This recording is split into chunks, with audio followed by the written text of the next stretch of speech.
Le Grand Matin Sud Radio, 7h, 8h30, Patrick Roger. Il est 8h13, Lévy sans interdit. Bonjour Elisabeth Lévy.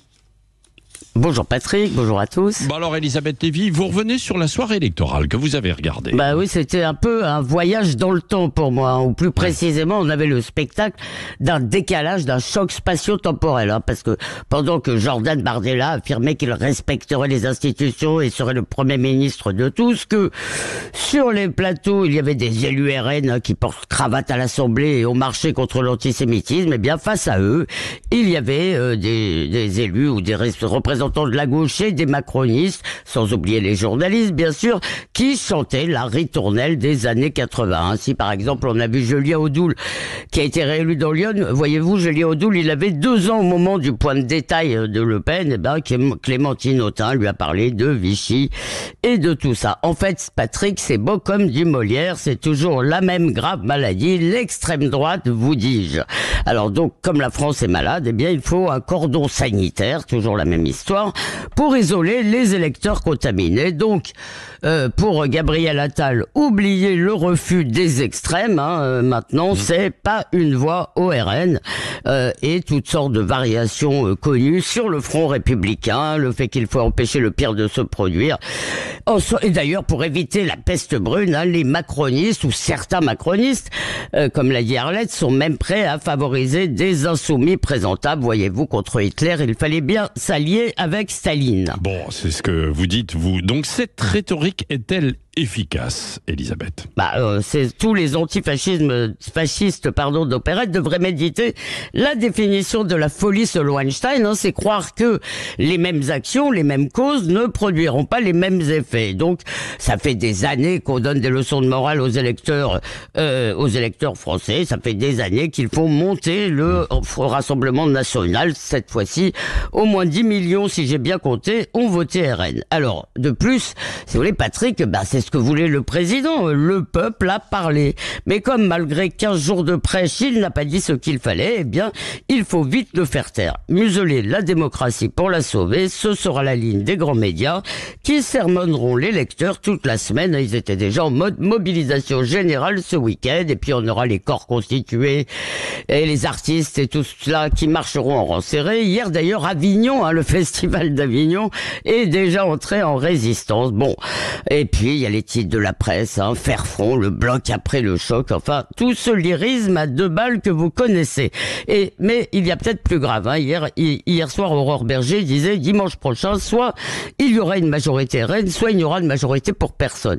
Eh bien les macronistes, semble-t-il, préfèrent la deuxième solution. Ils sont prêts dans le fond à ouvrir, alors on parle d'une crise de régime, comme dit Alexis Brézé, en bricolant une majorité négative pour empêcher le premier parti de France de gouverner. Et on pourrait avoir la réédition de 2005, quand les élites dominantes avaient décidé que le peuple ne savait pas ce qui était bon pour lui. Et si vous voulez, on fait de la même façon, on illégitime le Rassemblement national, ça risque de nourrir le même sentiment de dépossession démocratique, sauf que cette fois, le peuple pourrait déjouer le piège et adresser un grand bras d'honneur aux sermonneurs, parce que, voyez-vous, il arrive que le cap se rebisse, surtout quand les questions qu'il pose sont disqualifiées parce que, bien sûr, nauséabondes, c'est-à-dire l'immigration, la sécurité. Patrick, on n'en parle pas. Parce que ce sont des thèmes d'extrême droite, comme le disait Philippe Muret, le réel est reporté à une date ultérieure, eh bien, il finira par nous exploser au visage à tous. Il y a déjà eu une déflagration, Éric Revel, Arlette Chabot, non? Est-ce que c'est une déflagration? C'est un petit peu. Vous parlez du score du RN. Oui, c'est un petit peu quand même en deçà des derniers sondages où on avait cru comprendre qu'il y avait une dynamique. Ça a été un peu rééquilibré dans la soirée. Vous avez vu avec le résultat des grandes métropoles qui ferment après 20 heures. Maintenant, je pense qu'Elisabeth, en tout cas, a raison sur un point, c'est que il ne faudrait pas que le score du RN finalement ne se traduise pas de manière forte, c'est un constat que je fais, dans le résultat de dimanche soir. Pourquoi je dis ça? Parce que sinon, on va en fait alimenter un peu plus le vote RN, parce que les gens vont avoir l'impression qu'ils sont dépossédés de leur score. Comment expliquer aux gens qui votent RN et qui sont en colère et qui sont en région dans les territoires que finalement le parti majoritaire dans les scrutins va se retrouver minoritaire ailleurs. Et ça, je vais vous dire, c'est une sorte de poison lent pour la suite des élections en France. Oui, c'est un poison lent. Enfin, je sais pas si Arlette est d'accord avec ce point de vue, mais c'est ça aussi qu'il faudra peut-être exprimer dimanche soir, quoi qu'il arrive, parce que sinon, on va créer un ressentiment électoral fort de ce côté-là de l'échiquier politique. Et n'oubliez pas, si on va jusque-là, qu'en 2027, il y a une élection présidentielle. Oui. Voilà.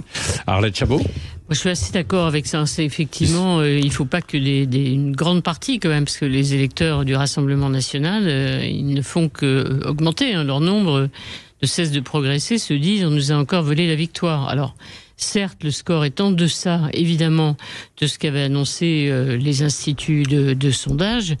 Mais si demain, il y a une sorte, effectivement, d'alliance un peu bricolée à l'Assemblée pour gouverner, pour combien de temps, dirigé par qui, avec des gens qui, effectivement, se sont combattus pendant des semaines et se sont, voire même injuriés, qui essayent de gérer les affaires courantes avec, pour seul motif, c'est d'empêcher le RN de gouverner, c'est assez insuffisant. Et moi, ce qui me frappe toujours dans ces cas-là, c'est que personne ne dit, bon, il faut quand même traiter vraiment les sujets que le Rassemblement national met sur la table et qui expliquent la mobilisation des Français dans la France rurale. On avait cru comprendre que sur certains sujets, il y avait eu une volonté en tout cas de les traiter, de les aborder. Il y a quelques mois en arrière, il y a eu la loi sur l'immigration. Mais vous avez vu comment ça s'est terminé. Voilà, non, mais bien sûr, c'est probablement la raison. On va prendre un autre exemple, pardonnez-moi, on va prendre un exemple, Patrick, concret et sur une grande réforme, la réforme des retraites, soutenue à coup de 49.3 par Elisabeth Borne, qui est en difficulté dans le Calvados. Résultat, Olivier Faure, qui avec ses amis de gauche menait la contestation dans les rues contre cette réforme, appelle à voter pour qui ? Pour Elisabeth Borne et sa réforme des retraites. Mais attendez, arrêtons de prendre les électeurs pour des imbéciles. Voilà, alors, c'est ce qui peut expliquer aussi ce vote. C'est une forme d'incompréhension où les Français qui ne se sentent pas entendus et compris. Ce que vous avez dit, Elisabeth Lévy, un peu dans votre... Oui, non mais très vite, c'est pas seulement ça, si vous voulez, c'est le procès en fascisme, si vous voulez. L'idée que il faut entendre le ton sur certaines radios ou sur certains médias, si vous voulez, c'est à pleurer de rire. Enfin, c'est vraiment le nazisme est à nos portes. Si vous voulez. Or, ce procès frappe d'illégitimité un vote, pardon. Ce procès frappe, j'ai entendu des gens parler de Vichy hier, et puis même le ton grave d'Attal, pas une voix au RN. Si vous voulez, pour les Français, c'est un parti comme les autres, c'est le RP. Puis franchement, c'est en gros le RPR. Et on nous explique que ce qu'ils disent, ils ne le pensent pas. Si vous voulez, donc, on s'intéresse à ce qu'ils sont supposés penser et qu'ils ne disent pas, qui serait plus grave que ce que les autres disent, si vous voulez. Donc, à un moment, les gens, avec ces leçons de morale, vont devenir fous, si vous voulez.